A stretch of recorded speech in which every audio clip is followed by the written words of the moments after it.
Salam, selamat pagi dan salam sejahtera bagi kita dimanapun Anda berada.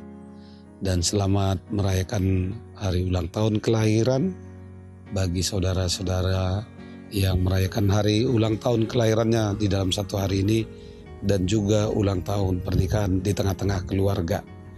Sebelum kita memulai segala aktivitas dalam satu hari ini, marilah terlebih dahulu kita mendengar firman Tuhan untuk hari ini yang menjadi penopang dan kekuatan bagi kita menjalani hari ini. Firman Tuhan untuk kita pada saat ini diambil dari kitab Matius pasal 5 ayat 14. Beginilah firman-Nya. Kamu adalah terang dunia. Kota yang terletak di atas gunung tidak mungkin tersembunyi. Saudara-saudari yang terkasih di dalam Tuhan kita Yesus Kristus, di zaman Tuhan Yesus, orang-orang memakai pelita sebagai alat penerang. Ada unsur-unsur dalam sebuah pelita yang membuatnya dapat atau bisa menyala. Ya, ini unsur-unsurnya adalah harus ada bejana. Entah itu bejananya terbuat dari emas, perak, ataupun dari besi. Begitu juga dia harus memiliki minyak, sumbu, dan yang paling utama adalah sumber api. Masing-masing unsur ini saling melengkapi satu sama lain sehingga menghasilkan yaitu cahaya atau terang. Jika hanya ada sumbu,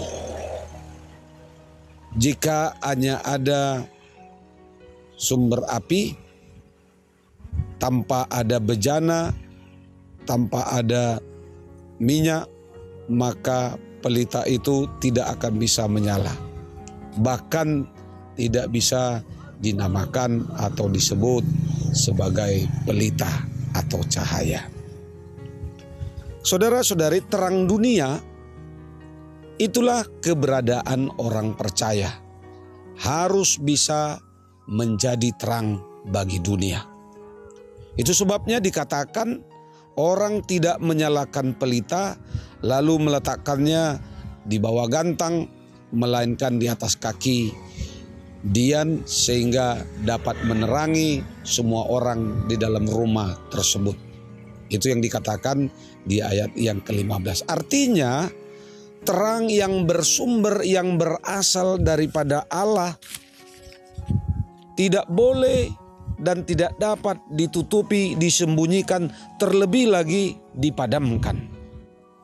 Terang yang daripada Tuhan Allah harus dinyatakan, harus diungkapkan, harus diperlihatkan kepada kepada semua orang, harus diangkat ke tempat yang lebih tinggi sehingga memberikan terang kepada dunia di sekitar tempat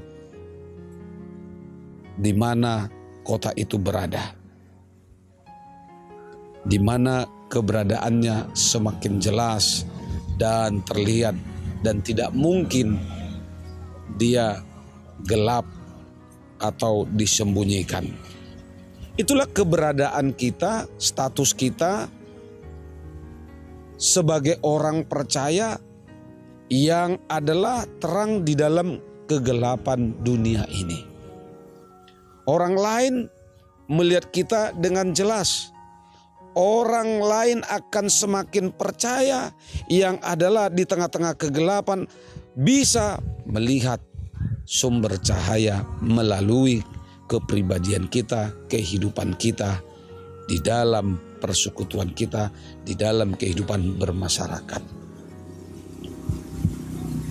Tuhan Yesus sendiri mengatakan bahwa pelita itu tidak boleh diletakkan, ditaruh di bawah gantang, yang artinya tidak dapat dipadamkan, sehingga sama sekali tidak memiliki fungsi sebagai pelita lagi, atau ditaruh di bawah tempat tidur Artinya disembunyikan sehingga pelita itu tidak akan bisa menerangi rumah tersebut. Saudara-saudari yang terkasih, hidup kita tidak boleh menjadi hidup yang ditutupi oleh gantang, melainkan harus transparan sehingga bisa dilihat dan menunjukkan, memperlihatkan kepada orang lain bagaimana seharusnya hidup yang berkenan, hidup yang layak di hadapan Tuhan. Karena itu terang yang ada di dalam diri kita, sebagaimana yang dikatakan kamu adalah terang dunia. Artinya bahwa kehidupan kita telah diterangi melalui sumber terang, yang mana Tuhan Yesus adalah terang dunia. Telah berdiam di dalam kehidupan kita, menerangi hidup kita, sehingga kehidupan kita menjadi cahaya, menjadi terang, menerangi orang-orang yang ada di sekitar kita dan juga dunia ini. Saudara-saudari, firman Tuhan mengatakan, memang dahulu kamu adalah kegelapan, tetapi sekarang kamu adalah terang di dalam Tuhan. Sebagaimana dikatakan di dalam Efesus 5 ayat 8 yang mungkin kita masih ingat renungan di awal minggu ini di hari Senin yang lalu. Karena itulah saudara-saudari, menjadi terang berarti hidup kita, keberadaan kita menjadi kesaksian bagi orang lain. Kesaksian hidup kita berbicara lebih nyata, lebih tajam dari perkataan kita.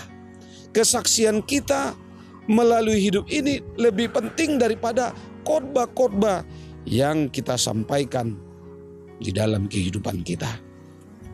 Bila di dalam kita ada Kristus, bila Kristus sudah berdiam di dalam kehidupan kita, tanpa harus digambar-gambarkan, tanpa harus dicerita-ceritakan, orang lain akan tahu bagaimana Kristus itu melalui perbuatan kita.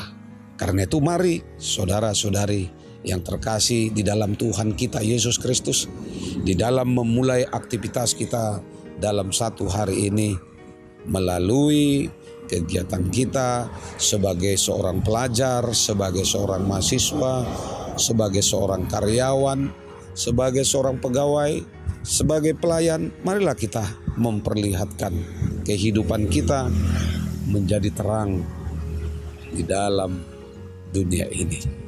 Selamat beraktivitas. Tuhan Yesus memberkati. Salam.